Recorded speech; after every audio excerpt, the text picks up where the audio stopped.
한국 자본주의 발전의 성공 비결은 학생운동. 한승동 에디터. 한국의 경험에 관한 그녀의 개척자적인 책 아시아의 다음 거인을 토대로 한 앨리스 엠스던의 이야기를 기억한다.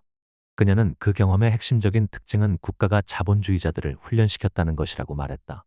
청중 가운데 누군가가 국가는 누가 훈련시켰느냐고 물었다.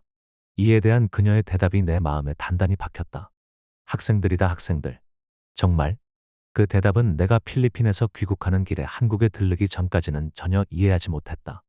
이것은 제임스 보이스 매사추세츠 에머스트 대학 경제학과 명예교수가 2021년에 출간된 경제학자들의 인터뷰집 불평등에 맞서는 반주류 경제학에서 한 말 중에 일부를 인용한 것이다. 한국을 포함한 동아시아 국가들이 여타 개도국들과 달리 유별난 경제성장과 높은 1인당 평균 소득을 성취할 수 있게 만든 요인 가운데 하나인 국가의 역할에 대한 질문에 대한 답변 중에 나온다. 보이스 교수의 얘기는 다음과 같이 이어진다. 공항에서 나를 태운 택시 운전사는 검은 완장을 차고 있었다. 왜 그걸 찾느냐고 묻자 그는 정부의 폭력 행사로 시위를 벌이던 학생이 죽었다고 했다. 우리가 시내로 들어가면서 나는 더 많은 검은 완장들을 봤다. 그리고 나는 필리핀과 다른 많은 나라에선 일상적이었던 권력 남용이 한국에선 도리를 벗어난 것으로 간주되고 있다는 걸 깨달았다. 머지않아 독재 체제가 무너졌다. 아마도 보이스 교수는 1980년대 후반에 필리핀을 방문한 뒤 찾은 한국에서 1987년 6월 항쟁으로 대표되는 한국 민주화운동 현장을 목도한 듯하다. 그해 6월 29일 집권 민정당 대표 노태우는 대통령 직선제로의 개헌을 받아들이겠다고 선언함으로써 30년 가까이 지속된 군부 독재 정치의 종언을 고하면서 혁명적 민중봉기의 열기를 누그러뜨리고 정치적 위기에서 일단 벗어났다. 보이스 교수는 그에 앞서 워싱턴 컨센서스로 대표되는 20세기 후반의 미국 주도 자유시장 근본주의와는 전혀 다른 개발 전략을 채용해 성공했던 동아시아의 경제성장에 대해 쓴 세계은행의 동아시아의 기적에 대해 언급했다. 세계은행은 그 책에서 그들 성공한 나라에서 국가의 역할이 컸다면서 국가가 그처럼 긍정적인 역할을 할 수 있었던 것은 정치 엘리트들의 매수와 부패, 자유시장주의자들의 국가 오염 병폐들로부터 정책 위반자들을 보호할 수 있었기 때문이라고 했다. 이를 기술관료의 격리라고 했다. 보이스 교수는 한국이 아시아의 다음 거인이 될 것이라고 1990년대 초에 예견한 앨리스 엠스던 매사추세츠 공대 교수가 한국에 그런 도약을 가능하게 해준 중요한 요인 가운데 하나로 군부 독재에 저항한 학생운동을 꼽은 것에 주목했으나 그 의미를 이해하지 못하다가 김포공항에서 잡아탄 택시 안에서 그것을 확연히 깨달았다. 죽음을 무릅쓴 학생들의 반독재 항거와 민주화 요구가 한국 경제성장 수수께끼를 푸는 또 다른 열쇠였던 것이다.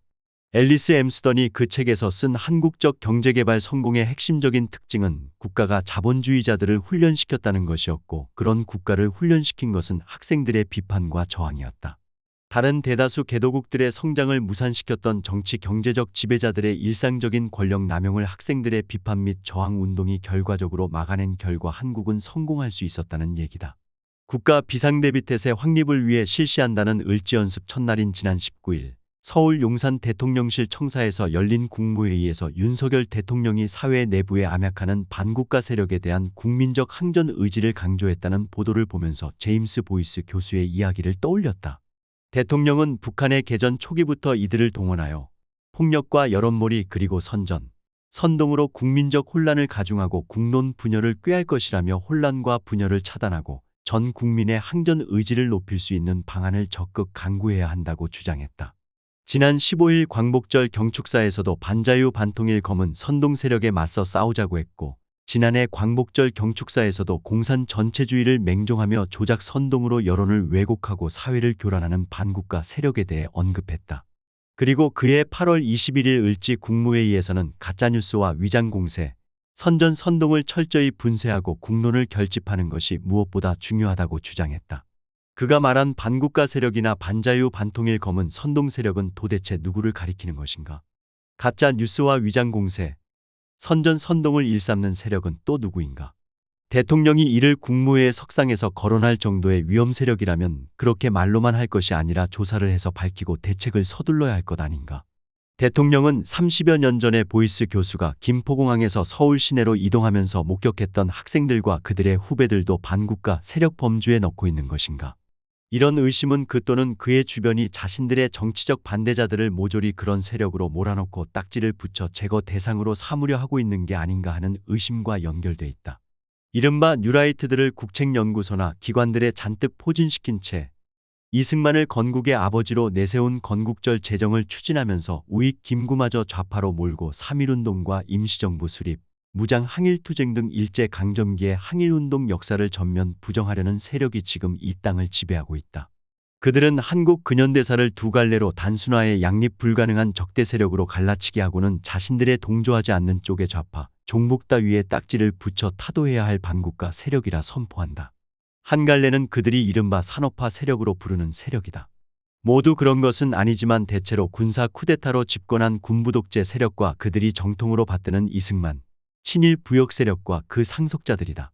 이들을 산업화 세력으로 명명함으로써 그들은 한국 경제성장의 공을 독점하면서 비판자나 반대자들에겐 민주화 세력이란 이름을 붙여주고는 산업화 방해 세력으로 몰아간다.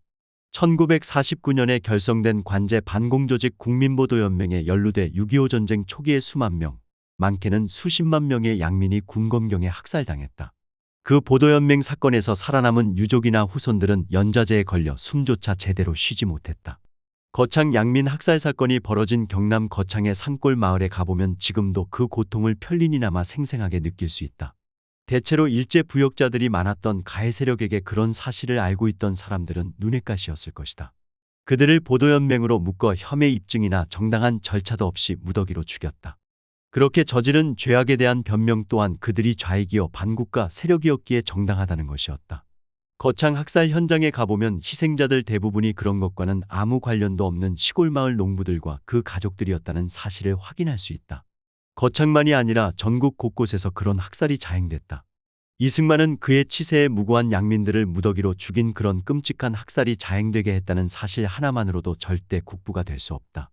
제주 4.3 사태, 3.15 부정선거와 그에 항거한 학생들을 무자비하게 사살한 모든 것들이 일맥상통한다. 윤석열 정부는 그리 멀지도 않은 과거에 벌어진 그 끔찍한 역사를 벌써 잊어버렸나. 보이스 교수는 그 책에서 해당 질문에 대한 답변을 다음과 같은 얘기로 마무리한다. 가장 속도가 빨랐던 중국의 경제성장은 마오쩌둥 사망 뒤 도입된 시장개혁 뒤에 찾아왔다. 일부 논평가들은 이를 시장홍어론으로 해석했는데 이 역시 국가가 중심적인 역할을 했다.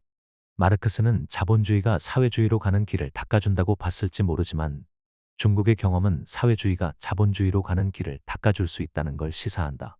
중국에서의 1인당 소득의 급속한 성장은 소득과 부배분의 급격한 불평등의 확대를 동반했다. 이는 단일 정당의 손에 권력이 집중돼 있고 그 결과로 이기적 행위의 기회를 주는 조건이 갖춰진 상황에서는 전혀 놀랄 일이 못 된다. 이런 격차들은 향후 지속가능하고 안정적인 성장을 위한 국가의 전망을 깎아내릴 수 있다. 보이스의 예견대로 지금 중국은 지속가능하고 안정적인 성장 전망을 세우는데 실패하고 있다는 관측들이 많다.